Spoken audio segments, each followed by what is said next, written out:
Hi everyone, I just wanted to take a moment just to give you a little update on a video. I thought that'd be fun for you all. Today's January 12th. It's about 2 days past the month mark for me, so it's kind of crazy to think a month has already gone by. And it's been an interesting month with lots of experiences that I've never had before, including, celebrating Christmas Eve as opposed to Christmas Day and staying up until 7 a.m. Playing games and not understanding a lot about what was going on around me because it was all in Spanish and I was very tired. Also just experiencing how they celebrate New Year's here. You'll see on the pictures that I've posted on Facebook the viejo and how they just light it on fire to kind of represent getting over the old year, starting off a new year, any of the negative things of the past, kind of just burning them or getting rid of them and moving on to what's new. So that was all really interesting. Definitely the first few weeks here were difficult, and I struggled a lot with specifically just adjusting to the language again. I don't speak Spanish on a regular basis while I'm in the States, so when I get here, it takes a couple weeks to start adjusting to that, and I really had a hard time with that because, I just was tending towards having a negative attitude when I was unable to understand people around me or feeling like I was unable to express myself clearly or effectively.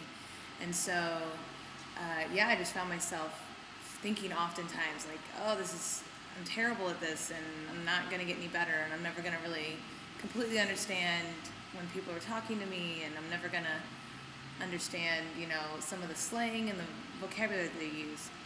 And it wasn't until I played soccer at the church with some of the guys from the church on New Year's Day that my attitude started to change, and it was actually through the soccer game that I realized just how much my thoughts were affecting my abilities. I played soccer with the guys on New Year's Day and didn't play very well, especially compared to how I used to play when I was in high school and 10 years younger and in better physical shape than I am now. I didn't play very well. I started to get really frustrated and found myself saying similar things like, I'm not gonna, I'm playing terrible and I guess I won't play with these guys again because, just kind of a defeated attitude, which I'm not glad that I had that attitude, but it's the truth. So I found myself thinking those things again, and it was like the Holy Spirit just totally came in and interrupted my thoughts and said, Molly, if you keep thinking that, then yes, that's what's going to happen. You're not going to get any better. But if you come back next Sunday and you play with the guys again, you'll probably play a little bit better than you did today. And if you come back the next Sunday and you play again, you'll probably play a little bit better than you did the Sunday before. And, if you just continue to come back and you persevere and you just continue to practice, you're going to get better. And I just really felt like the Lord was encouraging me. It's the same thing with the language. If you keep telling yourself, I'm never going to understand, I'm never going to get better at this, I'm just going to continue to feel kind of alone and in the dark when I'm in a group of people from here who are all speaking Spanish very quickly. If I keep having the attitude that that's not going to change and it's just going to continue to be always so difficult, then that's what's going to happen. But if I choose to have a more positive attitude about it, and when I don't understand, to just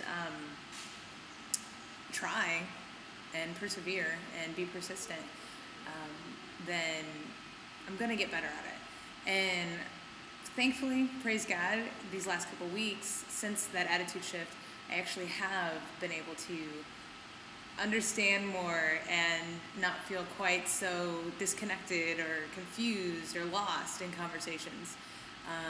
And I'm just really thankful to God that He kind of came in and interrupted my negative thought process and gave me a new mind, a new way of thinking about the situation. So that's been a really cool development in the first few weeks of being down here. Something else that I really wanted to share with you all is, many people have asked me, do you like it here?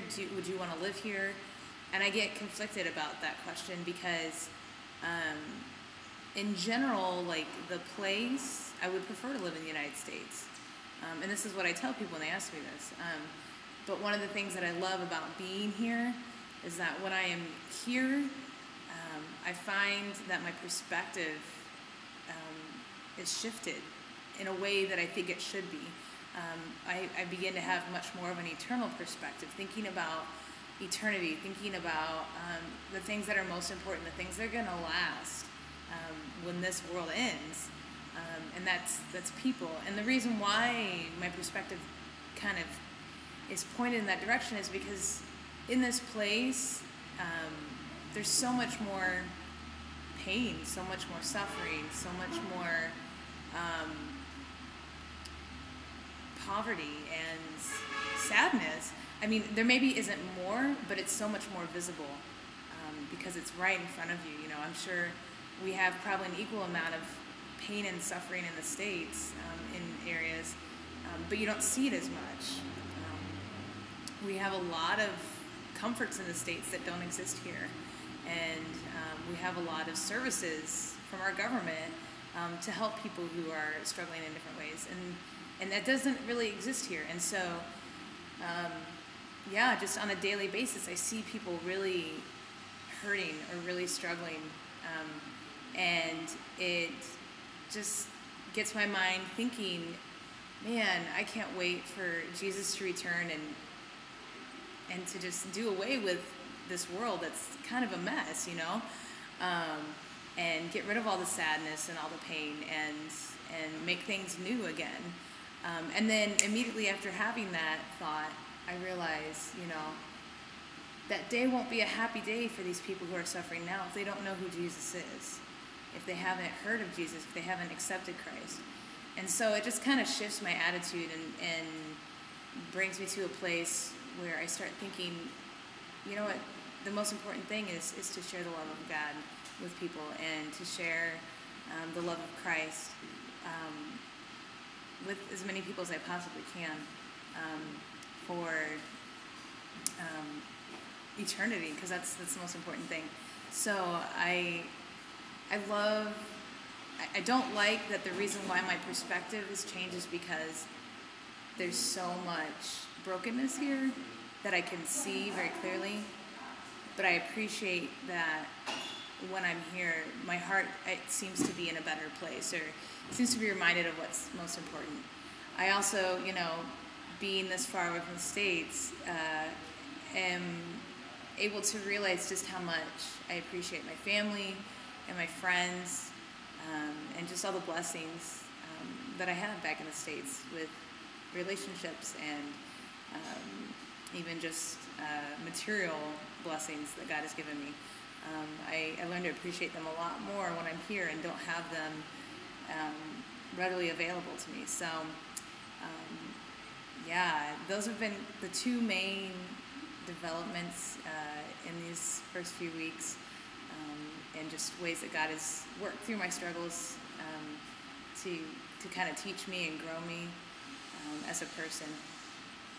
And I think for that last, the last thing I just talked about, for that reason alone, I would encourage every person from a developed country to go to an underdeveloped country, to go to a place where daily you see death, poverty, sickness, illness, because I think it's important for us to have this eternal perspective, and it's important for us to have our eyes open to the reality of the world and the reality of our need for salvation. So, I would encourage all of you, if you've never taken a trip to a third world country or a second world country, underdeveloped country, to do so, to go on a missions trip and help there for a week, and and ask God to really use that experience to open your eyes and open your heart to living your life, whether it be in the States for the rest of your life or in one of these kinds of countries, to live out the gospel, to live out the love of God in your daily lives, and to have your eyes set on what's going to be eternal, what's going to last forever. You know, I think in the States we worry a lot about what our clothes look like, or what we look like, or what we're going to eat, and where we're going to go Friday night.